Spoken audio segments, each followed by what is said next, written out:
मुझे मारने के लिए ऊपर खड़ा हुआ था। तूने दूसरे के धंधे में घुस के बहुत बड़ी गलती कर दी है, और क्योंकि अब जब तेरे नाम की सुपारी मेरे पास आई है तो जफर सुपारी उस सुपारी को कंप्लीट करके ही रहेगा। ये जफर सुपारी टिपिकल विलन वाले डायलॉग मारे जा रहा था, और हर डायलॉग के साथ मुझे डर लग रहा था कि आप गोली चलेंगी, आप गोली चलेंगी। मैं तो अपनी मौत के लिए तैयार बैठा था, लेकिन जफर सुपारी जब वो अपने डायलॉग्स मारे जा रहा था, इतने में आउट ऑफ कंट्रोल की टैक्सी आती है और जफर सुपारी को उड़ा देती है। इस एक्सीडेंट की वजह से जफर सुपारी उस टैक्सी के नीचे दब जाता है, और इससे पहले कि मैं समझ पाता कि ये क्या हुआ मेरे सामने, इतने में वो टैक्सी ब्लास्ट हो जाती है। वो ब्लास्ट काफी ज्यादा भयंकर था, जिसकी वजह से जफर सुपारी वही के वही मारा जाता है। मैं गहरे सदमे में चला गया था, और अचानक से मुझे फायर ब्रिगेड की आवाज सुनाई देती है, तो मैं सदमे से बाहर निकलता हूँ। फायर ब्रिगेड वाले जल्दी से वो टैक्सी में लगी हुई आग को बुझा देते हैं, और अब माहौल थोड़ा सा शांत हो गया था। अब इतना होने के बाद मैं भागते हुए उस टैक्सी के पास जाता हूँ, और वहाँ पे मुझे पता चलता है कि जफर सुपारी तो मर चुका है और बुरी तरीके से जल चुका है। एक बात से मैं हैरान था कि इस टैक्सी के अंदर तो कोई नहीं था, यहाँ पे सिर्फ जफर सुपारी की लाश पड़ी थी। अब ये टैक्सी कौन चला के लेके आया वो तो मुझे नहीं पता था, लेकिन मेरी जान जरूर बच गई थी। और अब थोड़ी देर में यहाँ पे पुलिस आने वाली थी, जिसकी वजह से मैं भागते भागते अपने घर के लिए निकल पड़ता हूँ। वीडियो में आगे बढ़ने से पहले मैं आपको बताना चाहूंगा कि आप आईपीएल देखो ही नहीं, बल्कि अपने ओपिनियन देके काफी सारे प्राइजेस भी जीतो, वो भी सिर्फ lotus365.in पे। यहाँ बहुत सारे क्वेश्चंस रहेंगे, जैसे who will win the match और who will win the toss जैसे 50+ तरह की क्वेश्चंस में अपना ओपिनियन बता के आप काफी सारे प्राइजेस जीत सकते हो। lotus365 पे जाकर रजिस्टर कीजिए और पाइए ₹365 का बोनस। यहाँ आपको मिलता है 1 to 1 24 आवर कस्टमर सपोर्ट, और साथ ही साथ यहाँ खेलते हैं 10 मिलियन प्लस से ज्यादा यूजर्स। नहीं, यहाँ क्रिकेट के अलावा है 200+ क्वेश्चन, जहाँ आप अपना ओपिनियन दे सकते हैं और जीत सकते हैं अच्छे प्राइजेस। नवाजुद्दीन सिद्दीकी, उर्वशी रौतेला, सुनील शेट्टी, काजल अग्रवाल, नेहा शर्मा, ऐसे बड़े बड़े सेलिब्रिटी इनके ब्रांड एम्बेसडर है। तो देरी मत कीजिए, डायरेक्ट रजिस्टर कीजिए lotus365.in पे, लिंक आपको पिन कमेंट में मिल जाएंगी। रात हो गई थी और अब मैं अपने घर में पहुंच गया था, लेकिन मेरे दिमाग में एक ही बात चल रही थी कि मुझे आखिरकार मारना कौन जाता है। और तभी मुझे टीवी पे एक ऐड दिखाई देती है। वेलकम वॉचर्स, क्या आप एक बिजनेसमैन हैं और आपके बिजनेस में लोग बाधाएं डाल रहे हैं? क्या कोई बार बार आपके रास्ते में आके आपको आगे बढ़ने से रोकना चाहता है? अगर हाँ तो इसका इलाज हमारे पास है। हम बताएंगे आपको आपके दुश्मन का नाम, फिर जो मर्जी हो करो उसके साथ काम। ये ऐड को देखने के बाद मैंने सोचा कि मुझे भी इन लोगों की मदद लेनी चाहिए, और शायद इससे मुझे पता चल जाए कि कौन मुझे मारना चाहता है। तो मैं फटाक से अपना फोन उठाता हूँ और जो स्क्रीन पे दिए गए उनका कॉन्टेक्ट नंबर था वो डायल कर देता हूँ। पहले 30 सेकंड तक कॉलर ट्यून बजते रहती है कुछ इस तरीके से, और फिर उसके बाद फाइनली वो लोग फोन उठा लेते हैं। मैं अपनी सारी बात उन्हें बता देता हूँ कि मेरा ट्रक का बिजनेस अच्छा खासा चल रहा है और कोई मुझे बिन फालतू का मारना चाहता है। मेरी सारी बातें सुनने के बाद वहाँ से आवाज आती है, 20 रुपए दोगे तो एक राज की बात बताऊंगा। ये बात मुझे काफी अजीब लगती है, लेकिन मैं उस नंबर पे 20 रुपए पेटीएम कर देता हूँ, और फिर मैं उनसे बोलता हूँ कि बताओ आप कौन सी राज की बात थी हो। तो वो बोलने लगते हैं, जो बंदा तुम्हें मारना चाहता है वो तुम्हें अच्छे से जानता है और वो तुम्हारे काफी करीब भी है। ये बात मैंने सुन के उनको बोला कि थोड़ा और डिटेल में बताओ। पॉलिसी की वजह से हम पूरा नाम नहीं बता सकते, लेकिन इतना है कि उस बंदे का एक बेटा है जो तुम्हारी बिल्कुल भी इज्जत नहीं करता।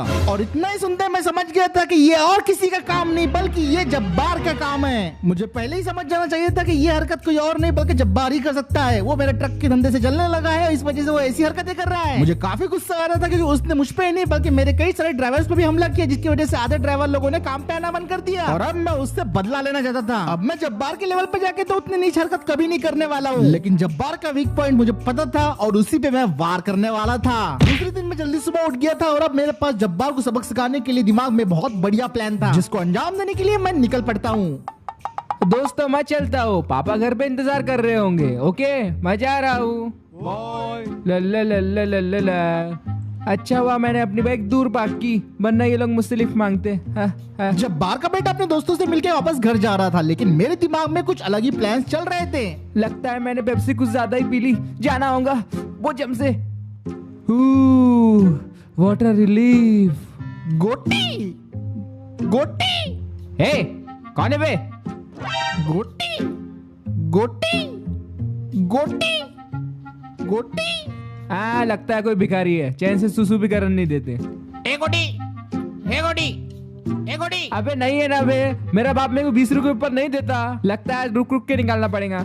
अब मेरे प्लान को अंजाम देने का वक्त आ गया था, तो मैं जब्बार के बेटे की तरफ बढ़ने लगा। मैं फिर से उसके पीछे जाके खड़े हो जाता हूँ और उसे चिढ़ाना शुरू कर देता हूँ, गोटी गोटी गोटी। अबे तू पास क्यों आ रहा है? बोला ना पैसा नहीं है। पर तेरे बाप के पास तो बहुत पैसा है, है ना? इतना सुनते ही जब्बार का बेटा बुरी तरीके से घबरा गया था। फिर उसके बाद वो मेरी तरफ मुड़ के देखता है और मुझे बोलने लगता है, अरे ये तो किडनैपर लगता है, कोई बचाओ। रुक जा। जब्बार का बेटा अपनी जान बचा के भागने लगता है। मैं उसका पीछा करना शुरू कर देता हूँ। अरे कोई बचाओ, ये मेरा किडनैप कर रहा है, बचाओ। Police police, CID, crime petrol. अब जब्बार का बेटा उस गली से भागते हुए बाहर निकल जाता है और खड़ी हुई बुलेट पर फटक से बैठता है, उसे स्टार्ट करता है और निकल जाता है मुझसे भागने के लिए। पर मैं उसका पीछा इतने आसानी से नहीं छोड़ने वाला था। मैंने सलीम भाई की पुरानी बुलेट लेके आया था ताकि कोई मुझ पे शक न कर सके, और फिर मैं भी बुलेट पर बैठ के उसका पीछा करना शुरू कर देता हूँ। अब वो तेज रफ्तार से अपनी बुलेट भगाए जा रहा था, लेकिन मैं भी उसके पीछे लगा हुआ था। वो ये बात तो भूल गया था कि उसके बुलेट के साइलेंसर में इतनी ज्यादा आवाज आ रही है कि वो कहीं पे भी छुप जाए, लेकिन मेरे कानों से बिल्कुल नहीं बच पाएगा। मैं जब्बार के बेटे को चोट तो नहीं पहुंचाऊंगा, लेकिन थोड़ी सी तकलीफ तो जरूर दूंगा। मैं जल्दी उसे कैचअप करने लगा, लेकिन वो भी काफी ज्यादा भयंकर तरीके से भगाया जा रहा था। उसने अपने बुलेट में शायद मॉडिफिकेशन करवा रखी थी, जिसकी वजह से उसकी बुलेट मेरी बुलेट से ज्यादा फास्ट भाग रही थी।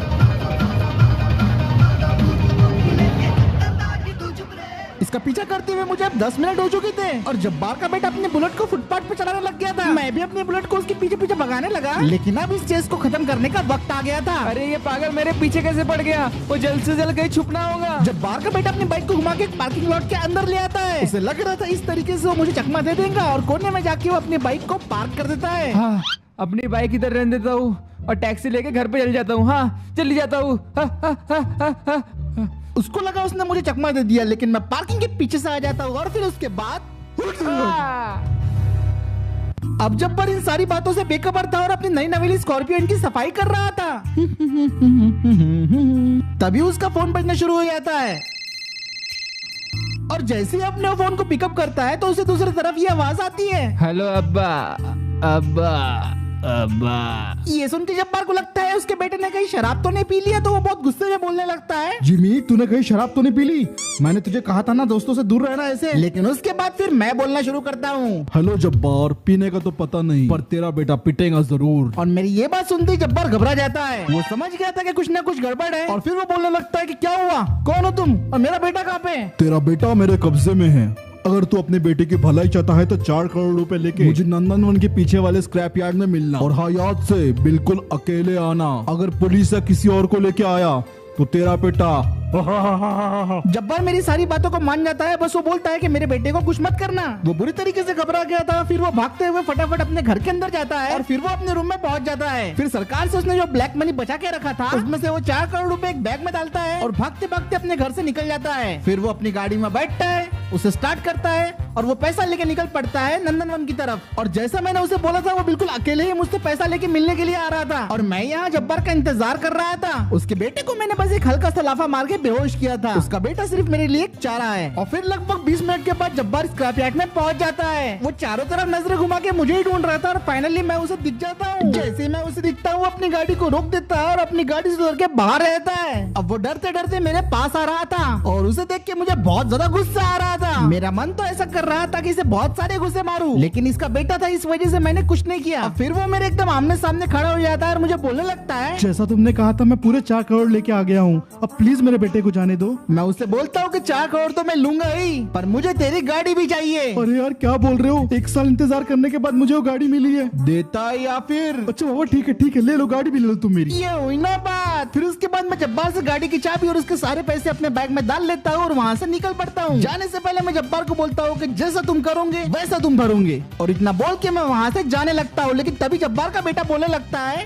एक बात बताओ अब्बा, मुझे ये जाना बचाना सा लगता है। ये पीछे का टकला मैंने कहीं देखा हूँ। और फिर उसके बाद मैं नई नवेली स्कॉर्पियो एन में बैठता हूँ, उसे स्टार्ट करता हूँ और रिवर्स लेके वहाँ से निकल पड़ता हूँ। जब्बार को मैंने इस बार बहुत अच्छा मजा चखा दिया था और अगली बार से ऐसा वो कुछ नहीं करेगा। मेरा ट्रक का बिजनेस तो अब बहुत बड़ी चल रहा है, लेकिन अब मुझे अपने रेस्टोरेशन वाले बिजनेस पे भी ध्यान देना है। तो अगर चाहते हो कि वर्कशॉप अपग्रेड हो अपनी, तो कमेंट करके बताओ। और इसी के साथ आज का वीडियो यही खत्म करते हैं। वीडियो पसंद आए तो लाइक शेयर सब्सक्राइब जरूर कर देना और 10,000 लाइक होते ही अपना अगला वीडियो